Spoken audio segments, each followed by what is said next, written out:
I just wanted to really try and get this conversation going about the intersection between research and teaching.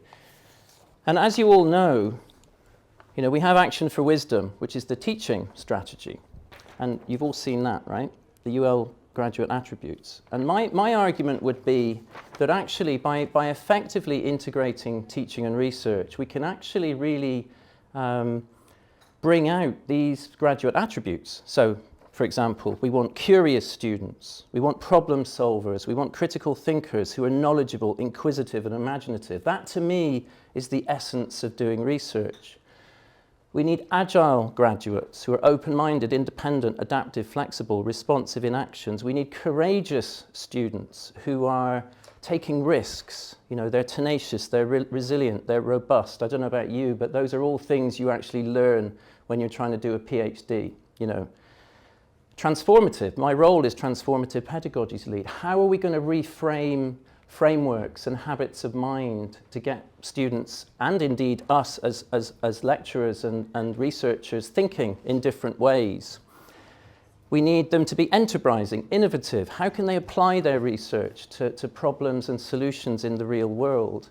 Responsible. What's their personal commitment to, say, social justice, sustainability, and being ethically responsible? And they need to be articulate. Of course, they need to be able to communicate their research to the wider audience. And I was just discussing with Mary this morning, researchers aren't always getting the credit for that kind of public outreach and communication of their research. And it's about being empathetic.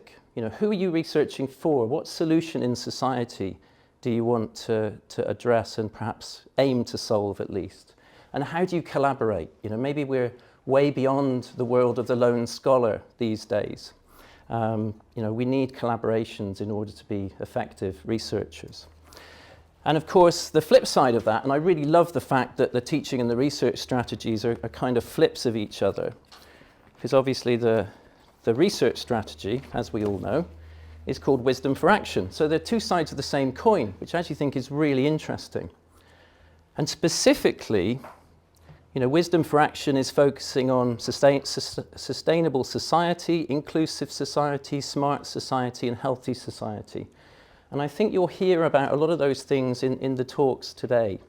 Okay, so what I wanted to do was just frame this quickly in a historical context. And I know Christine saw this slide last year, but I wanted to dig it out again.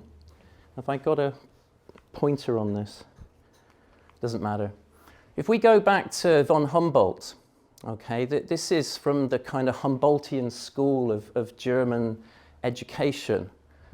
The teacher does not exist for the sake of the student. Both teacher and student have their common justification in the common pursuit of knowledge. And instead of saying teacher, you could say supervisor or mentor. Okay, so again, it's not just undergrads, it's not just postgrads, it's thinking about that pathway that these students take in their journey towards becoming, or maybe gaining, the ability to think like researchers. Because to me, I've always thought about learning and research as two sides of the same coin. You're learning, as a learner, you're researching, and as a researcher, you're learning. So the university teacher is therefore no longer a teacher, and the student no longer someone merely engaged in the learning process, but a person who undertakes their own research, while the professor directs their research and supports them in it. So I think that's a key kind of grounding, foundational statement for what we're going to be addressing today. And the other thing that I came across, again, a little knowledge is a dangerous thing. When I was doing my Masters of Education, I was very lucky enough to be supervised by Aidan Seary at Trinity. And Aidan he was a physicist by training, but he'd actually gone to Germany to do his PhD in Humboldtian philosophy. And so Aidan introduced me to this concept of Bildung. And I didn't know during my whole career as a researcher that I was actually engaged in Bildung. And Bildung is essentially transformation. And now I'm Transformative Pedagogy's lead. Like I say, I'm trying to still figure out what that means and the extent to which we can truly bring about transformation in ourselves and in our students. But essentially, everybody knows who's done research is that it's not just about the objective assimilation of findings and knowledge. We are all transformed in the process of doing that research.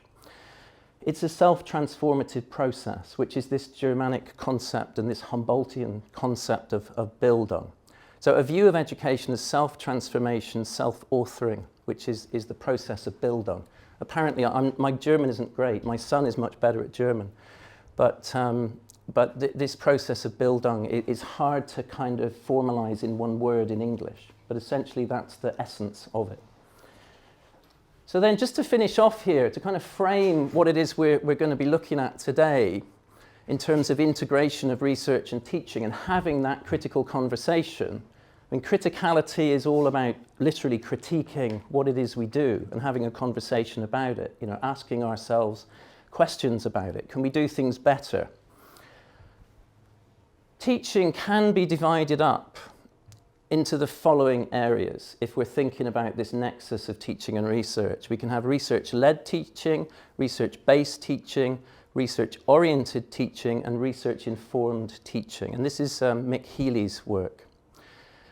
So we have a kind of dichotomy between the idea of a teacher-focused approach where students are essentially an audience, and we have the other extreme of students as participants.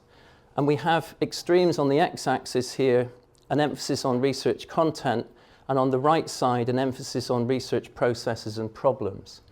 So if we're thinking about research-led, we have a curriculum that's structured around teaching current subject content, perfectly legitimate. Although again, we can ask ourselves questions about how knowledge is purveyed and legitimized in the current context of the World Wide Web, ChatGPT, AI. Interesting questions there about what knowledge is and how we use it, how we integrate that knowledge together, how students learn to do that. On the right-hand side there, we have research-oriented. So the curriculum emphasizes teaching processes of knowledge construction in the subject. So how do we understand, how do the students understand what is legitimate knowledge? How is that constructed in their particular area of research? We have research tutored. So curriculum emphasizes learning focused on students writing and discussing essays and papers. So that's a really important sort of peer learning approach where students are critiquing papers, they're discussing papers, they're giving each other feedback as a kind of dialogue. So that's sort of, you might say from the National Forum perspective, it's almost like formative assessment as learning, a kind of peer assessment.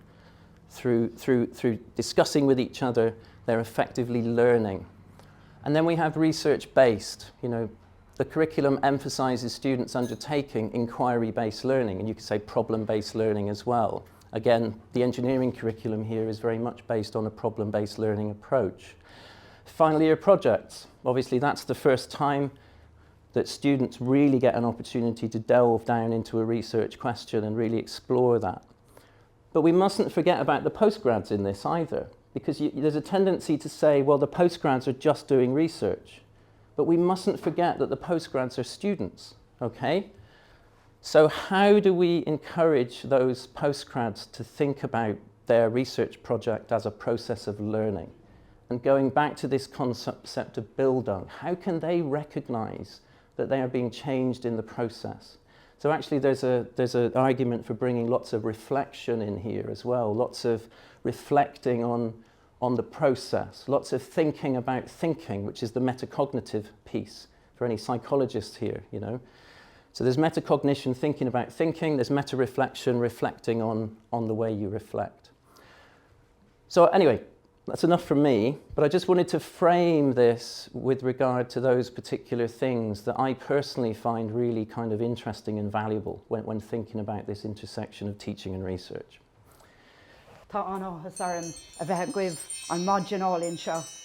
Wonderful to be with you this morning, and thank you to Mike for the invitation to be with you on this critical conversation. It's great to have an opportunity to share with you something of the work that I do in terms of that integrative process of research and teaching. It is my life's work in the academy because I am a teacher educator and I work in education and teaching young people, and I also draw my research from there and work in the academy in terms of research with regard to teaching. Education is the actual study of human development and change, and it is already an interdisciplinary field. It's multidisciplinary and it's transdisciplinary, which means that it does require connectivity with a number of disciplines. Sometimes that can get very skewed and it can appear as if it is only one or two disciplines that kind of can dominate the field as such. And in the last decade maybe, we may have lost connectivity with the philosophy and history of education.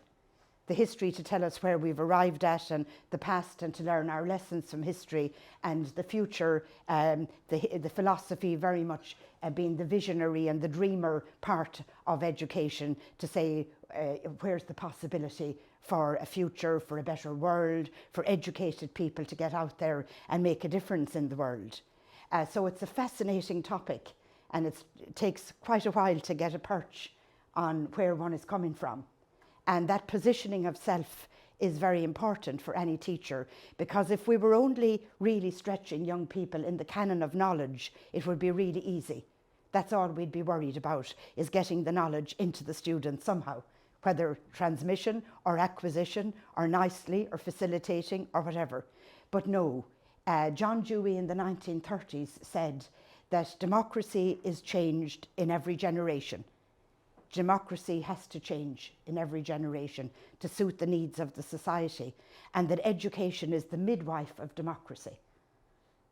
So what happens in the classroom matters in terms of what's going to happen out there in the real world, in terms of solving some very big problems at the moment, and climate change and inequalities and all the rest of it. If that was enough, we might survive that, but I'm afraid no, it's not. Bildung is in there as well. And Bildung is very personal. It's about becoming a person in your own right, getting to know yourself in the Shakespearean sense, not being necessarily a person for the world of work or a citizenship, but a person in your own right. So when you actually contribute then to the world, you do it from a position of strength. So I'm looking at the philosophical and critical perspectives needed to integrate teaching and research, and to say what is the connective tissue between teaching and research. And the connective tissue that joins them is theory.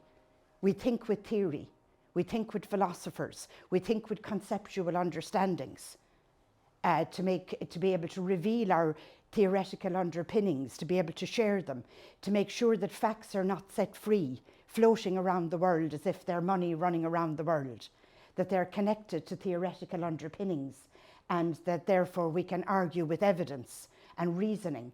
And we can not only do all kinds of intellectual reasoning, we can do moral reasoning, as well as abductive and inductive and abductive and deductive reasoning. So that looking at that, those influences is what I want to do. So I want to share something of the influences of the philosophies in my work,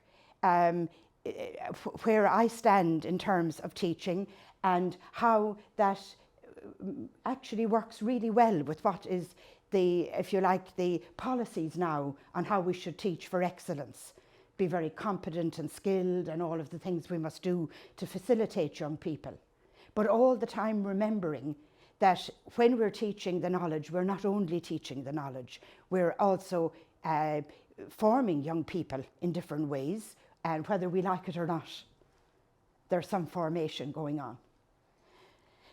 So I suppose I have to say thanks to something. I had a whole decade there at one point in my life where I was working in STEM education and European projects with people from different parts of the world, and in Germany as well, with the German-speaking countries, with that Bildung of self-authoring and the ethics of that, and working with people and understanding that broader picture of being an educator, and the importance of the inextricable link between teaching and research. And I learned so much from those partnerships, from the Centre of Transformative Learning and from other places.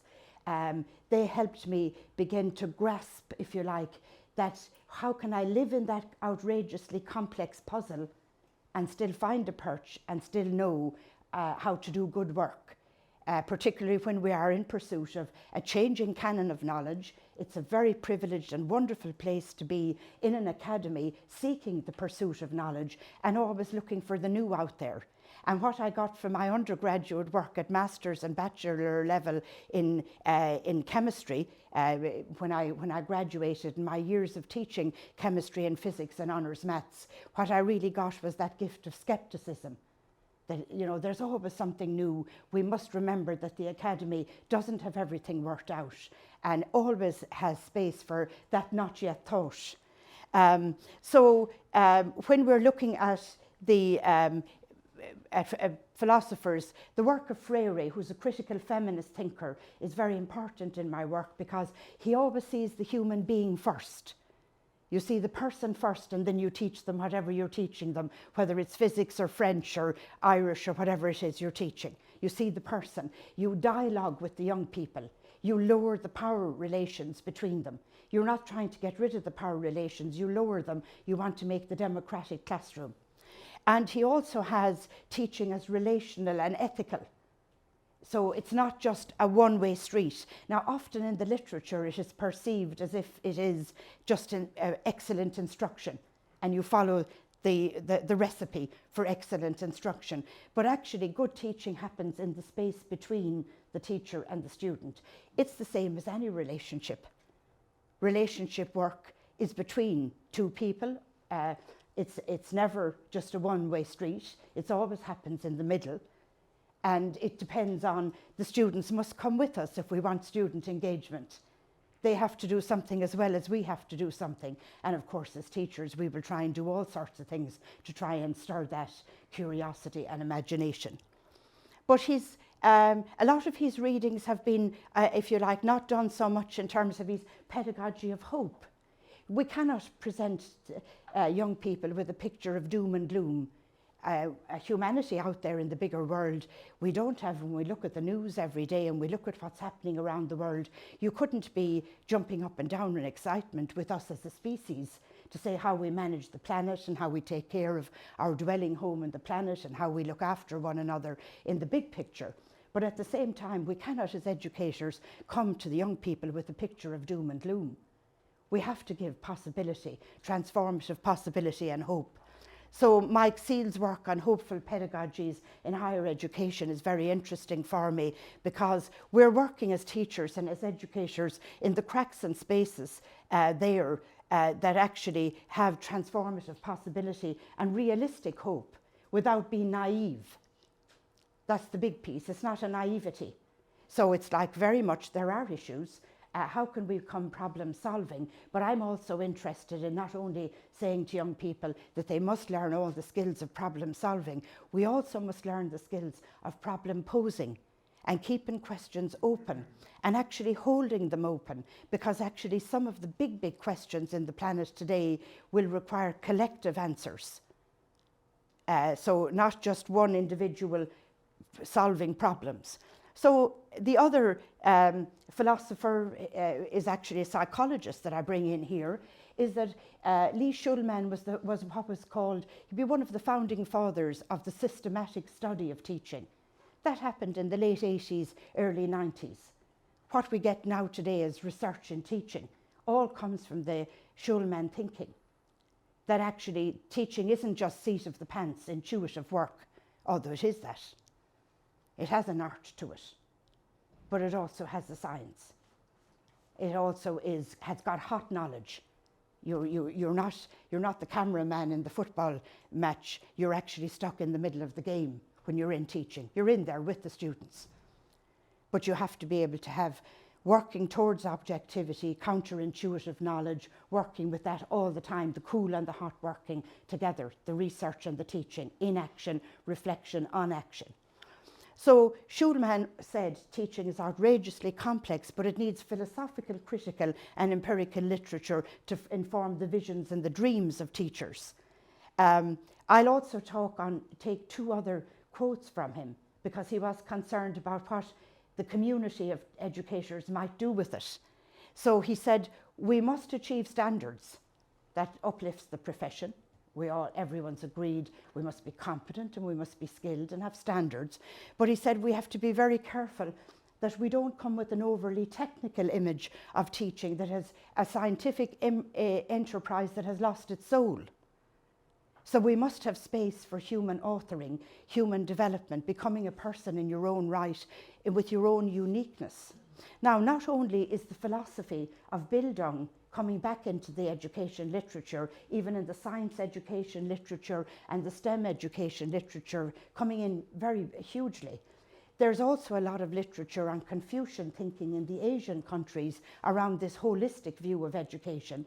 And sure, what has Ireland been doing all its life with Christian values? Only looking at, I suppose, education about being human becoming, as well as living well in a material and social world.